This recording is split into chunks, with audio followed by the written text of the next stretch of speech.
नमस्कार मित्रों, एक बार फिर से हम आप लोगों का स्वागत करते हैं। और आज हम बात करने वाले हैं अनुसंधान विधि के आधार पर वर्गीकरण। क्या बात करने वाले हैं?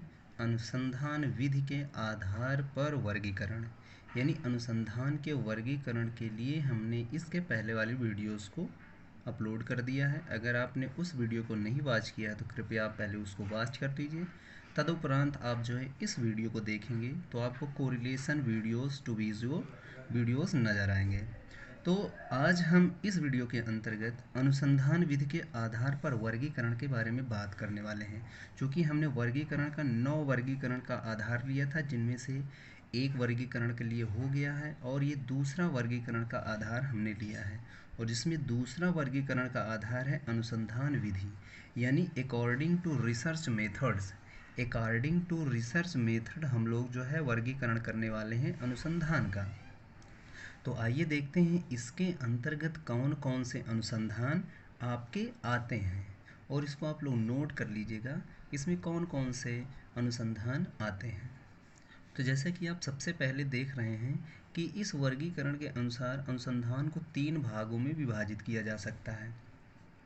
अनुसंधान विधि के आधार पर अनुसंधान को 3 भागों में विभाजित किया जाता है, जिसमें सबसे पहला है ऐतिहासिक अनुसंधान, यानी हिस्टोरिकल रिसर्च कहा जाता है।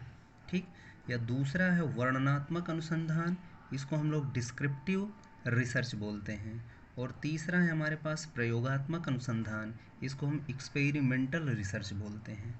तो पहला है हिस्टोरिकल रिसर्च, सेकंड है डिस्क्रिप्टिव रिसर्च और तीसरा है एक्सपेरिमेंटल रिसर्च। तो ये 3 प्रकार के अनुसंधान जो है रिसर्च मेथड्स के अंतर्गत आते हैं या अनुसंधान विधि के आधार पर वर्गीकृत होते हैं। तो आइए हम वन बाय वन थोड़ा सा ऐतिहासिक, वर्णनात्मक और प्रयोगात्मक अनुसंधान के बारे में जानकारी प्राप्त करने का प्रयास करते हैं।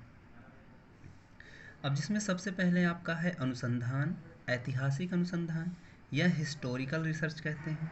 अब हिस्टोरिकल रिसर्च होता क्या है, यानी इसका संबंध भूतकाल से होता है तथा भविष्य को समझने के लिए भूत का विश्लेषण करता है। वस्तुतः अतीत का अध्ययन करके क्या था, वाट वाज प्रश्न का उत्तर प्रदान करते हैं। यानी कहने का मतलब है कि जो हिस्टोरिकल रिसर्च होते हैं इसमें हम भूतकालीन घटनाओं को रिसर्च में अप्लीकेबल करते हैं। यानी ये भूतकाल के जितने भी घटना घटित हो चुके होते हैं या डॉक्यूमेंट्री होती है, वहाँ से हम उसको जानते समझते और उसको लोगों के सामने लाते हैं, जिससे हम भविष्य के लिए हम अगर बुरा हुआ पहले पास्ट में तो उससे हम सतर्क रहें, और साथ ही साथ हम भविष्य को कितने अच्छे तरीके से जो है मेंटेन कर सकते हैं, इसके बारे में यह अनुसंधान जो है आपको बताता है या समस्या का समाधान करता है। और यहाँ पे आपको एक बेसिक नॉलेज ये होना चाहिए कि ये क्या था का जो है वर्णन करता है। कभी कभी छोटे छोटे क्वेश्चन आपके बन जाते हैं कि ये किस चीज़ का वर्णन करता है, तो ये क्या था या व्हाट वाज का जो है इस प्रकार के प्रश्न का उत्तर प्रदान करता है। इस प्रकार की विषय वस्तु ऐतिहासिक सामग्री होती है। अब यहाँ पे ध्यान से देखें कि हिस्टोरिकल रिसर्च में विषय वस्तु क्या होती है। विषय वस्तु के बारे में अगर आपसे पूछा जाए तो यहाँ आप बताएंगे ऐतिहासिक सामग्री होती है। ऐतिहासिक सामग्री का मतलब क्या होता है कि जैसे बहुत पहले पुराकालीन पाषाण काल में कौन सी वस्तु कब आई, कहाँ है, कहाँ रखा हुआ है, इसका डॉक्यूमेंट्री कहाँ रखा हुआ है, अभिलेखन कहाँ पे है, इन सारी चीज़ें जो है हम लोगों के लिए क्या हो जाती है, ऐतिहासिक सामग्री हो जाती है। और आगे हम इसी में बढ़ें तो इसमें क्या होता है, ऐसी ऐतिहासिक सामग्री का संग्रह मुख्य 2 प्रकार से करते हैं। और आपको बता दें हम कि ऐतिहासिक अनुसंधान के अंतर्गत 2 स्रोत होते हैं जो कि ऐतिहासिक सामग्री या डाटा कलेक्ट करने में बहुत ज़्यादा सहयोगी होते हैं या उपयोगी होते हैं।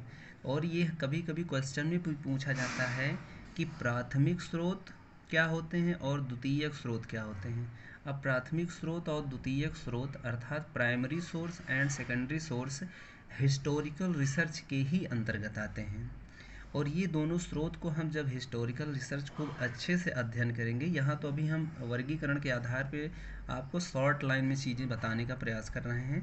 लेकिन जब हम हिस्टोरिकल रिसर्च का जो है बेसिक नॉलेज लेते हुए पूरा का पूरा जो है स्टेप्स ऑफ रिसर्च के साथ साथ हम प्राथमिक स्रोत और द्वितीयक स्रोत या प्राइमरी सोर्स या सेकेंडरी सोर्स का बढ़िया से जो है वहाँ एक्सप्लेन करेंगे और आपको बताएंगे कि प्राइमरी सोर्स क्या होता है और सेकेंडरी सोर्स क्या होता है। अभी इतना ही आप याद रखिएगा कि यहाँ पे हम हिस्टोरिकल रिसर्च में प्राथमिक स्रोत या द्वितीयक स्रोत का इस्तेमाल करते हैं सामग्री का संग्रहण करने के लिए या संग्रह करने के लिए या डाटा कलेक्ट करने के लिए। ठीक है, क्वेश्चन पूछा गया है कि प्राइमरी सोर्स और सेकेंडरी सोर्स किस प्रकार के अनुसंधान में हम इस्तेमाल करते हैं, तो आपको याद होना चाहिए कि यह एक हिस्टोरिकल रिसर्च के अंतर्गत लिया जाता है।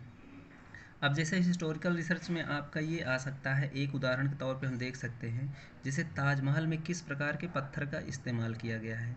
अब किस प्रकार के पत्थर का इस्तेमाल किया गया है, अब उसमें बहुत सारे प्रकार के जो है हिस्टोरिकल रिसर्च हो सकते हैं, जिसमें से एक यह हो सकता है।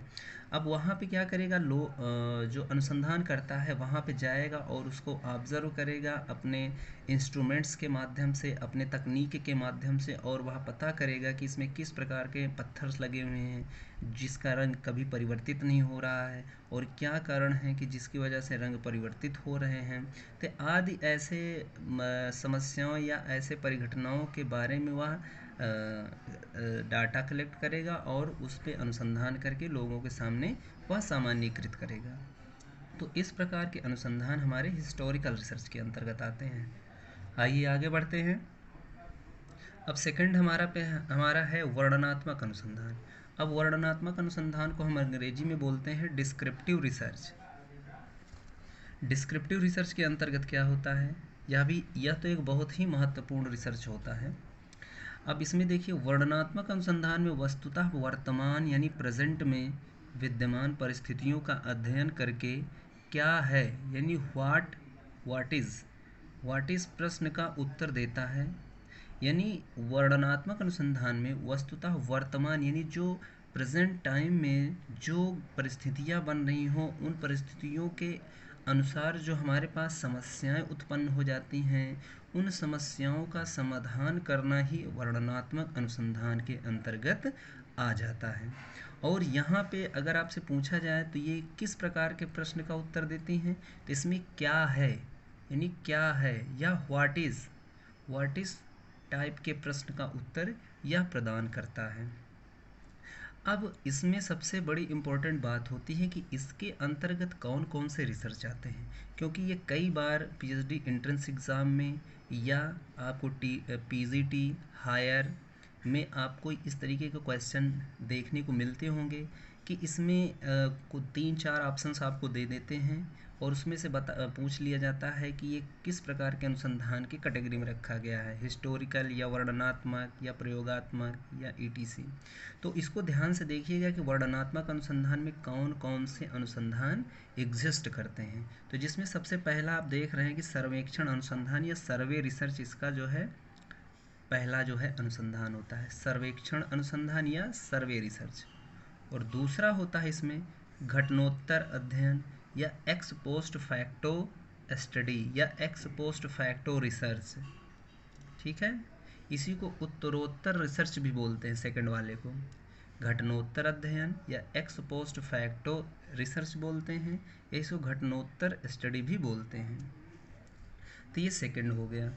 अब हमारा तीसरा है इकाई अध्ययन। इकाई अध्ययन को हम केस स्टडी बोलते हैं।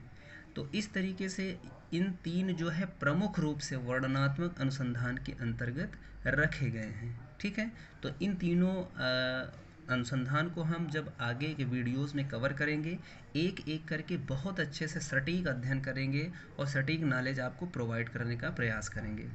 तो लेकिन अभी आप याद करिएगा कि वर्णनात्मक अनुसंधान के अंदर सर्वेक्षण अनुसंधान, घटनोत्तर अध्ययन, इकाई अध्ययन आते हैं।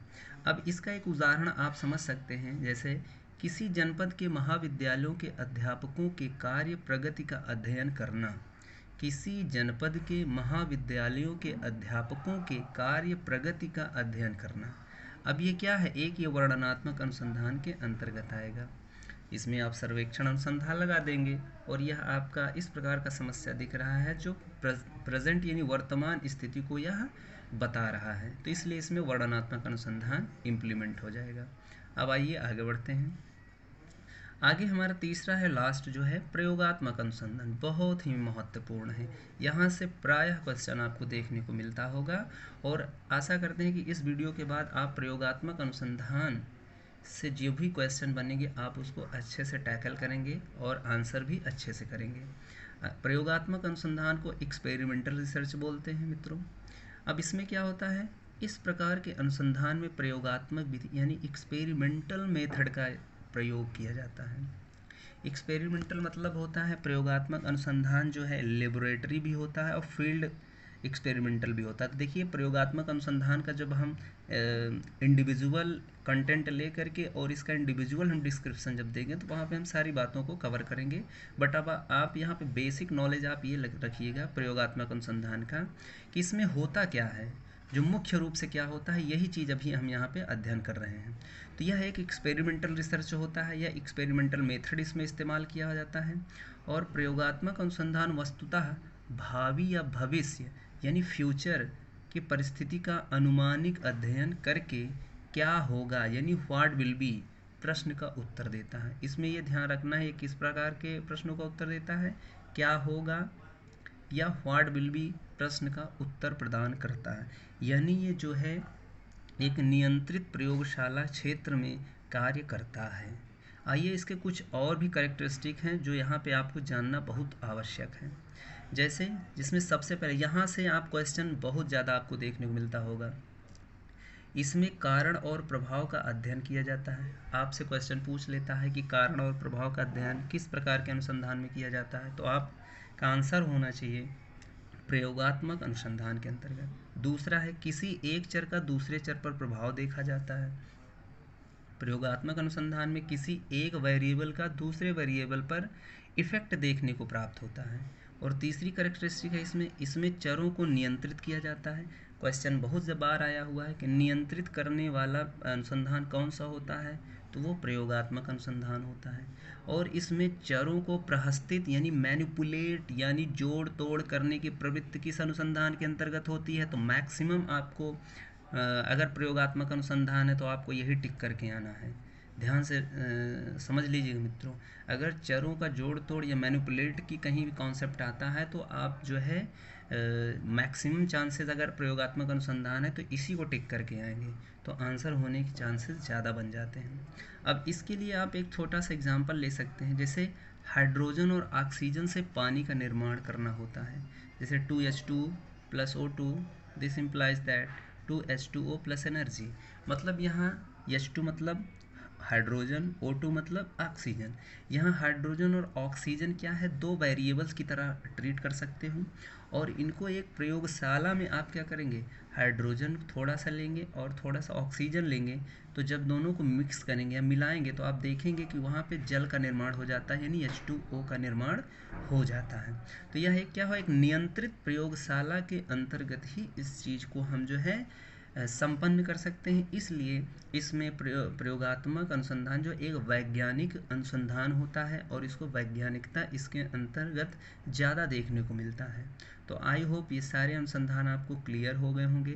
बाकी जब हम इसको इंडिविजुअल टाइप्स के लेंगे, अलग अलग अनुसंधान को बढ़िया से विस्तृत करके जो है वीडियो कवर करेंगे तो और अच्छे से आपको हम प्रोवाइड कर पाएंगे और साथ ही साथ हम सारे अनुसंधान के स्टेप्स भी आपको प्रोवाइड करेंगे। तो आज के लिए अभी के लिए इतना ही, फिर मिलेंगे हम नए वीडियो के साथ, नए कंटेंट के साथ। तब तक के लिए दोस्तों, जय हिंद।